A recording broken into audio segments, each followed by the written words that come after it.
Hey everybody, I'm here today to talk to you about 6 tips that you probably didn't learn in driving school, but you should have.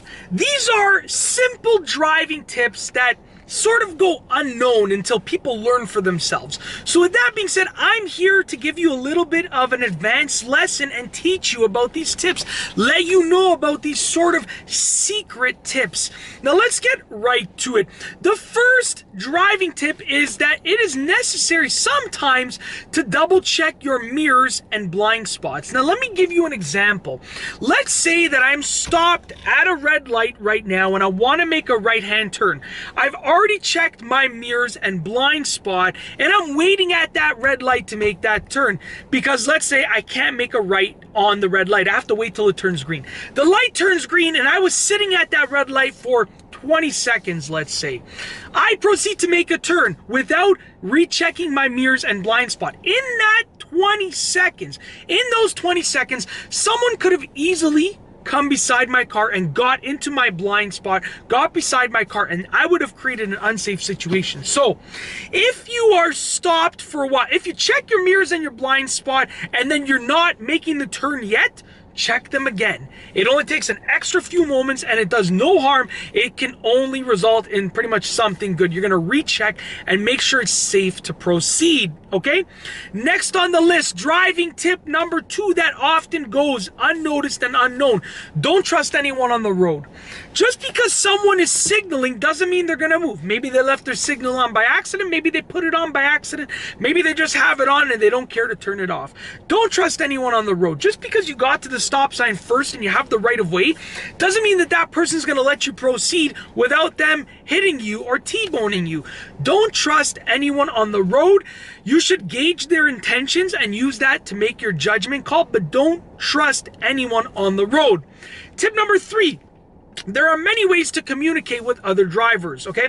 So there are a few different gadgets in your car and actually on you that you can use to communicate with other drivers. So for instance, you have your headlights or your high beams. Sometimes people, including myself, use high beams, flicking of the high beams to communicate. So sometimes they'll flick the high beams to say something, to let the other driver know what their intentions are or that they're letting them go or something like that, okay? You can communicate with a horn. Sometimes people use a horn in an emergency situation to say like, oh, you're about to hit me, please stop, if someone is potentially reversing into your car per se. People use their hand to say, you know, if someone lets me in while I'm driving, I'm gonna say thank you, just like that. They'll let them know, okay, you can proceed with their hand. They'll go like this, or they use their eyes to acknowledge people. I know that you're at that stop sign. I see you there. I'm gonna come to a complete stop, right?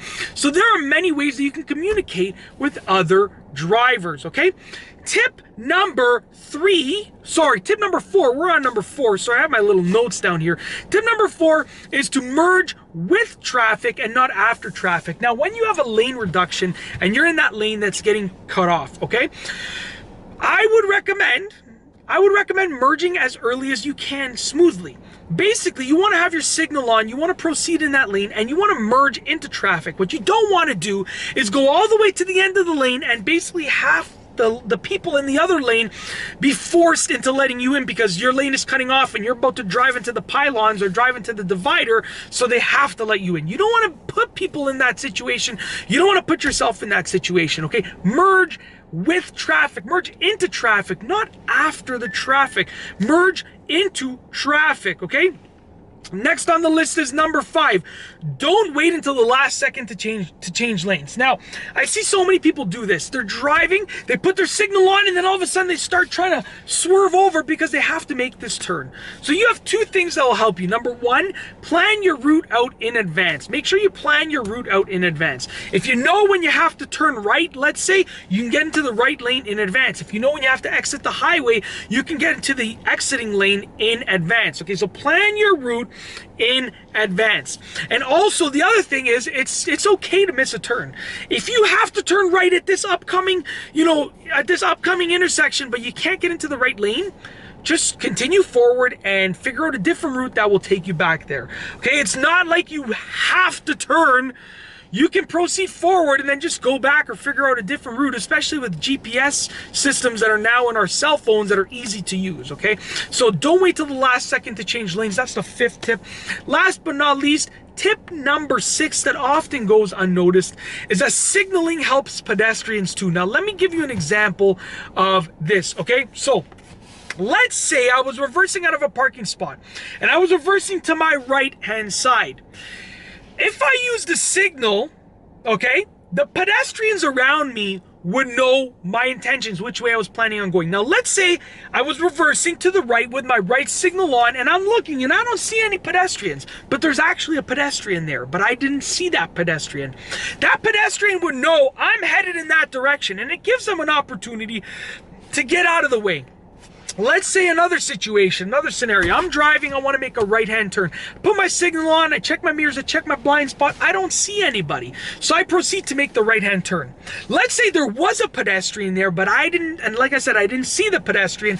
That pedestrian would be able to see my signal, and it would let them know that I'm planning on turning, so they could, you know, slow down or get out of the way and prevent some potentially serious injury. So with that being said, signaling is not only for other drivers, it's also for pedestrians too. And that's basically it. In this video, I've gone over 6 simple tips that you probably didn't learn in driving school. These are little tips that you pick up over the years of driving that driving schools usually don't teach you things like this. They're more skill focused and they're fantastic. Driving schools are amazing, but you should also know these tips as well because they will help you become a better driver and a safer driver. If you like this video, be sure to give it a thumbs up. Let me know what you think down below as a comment.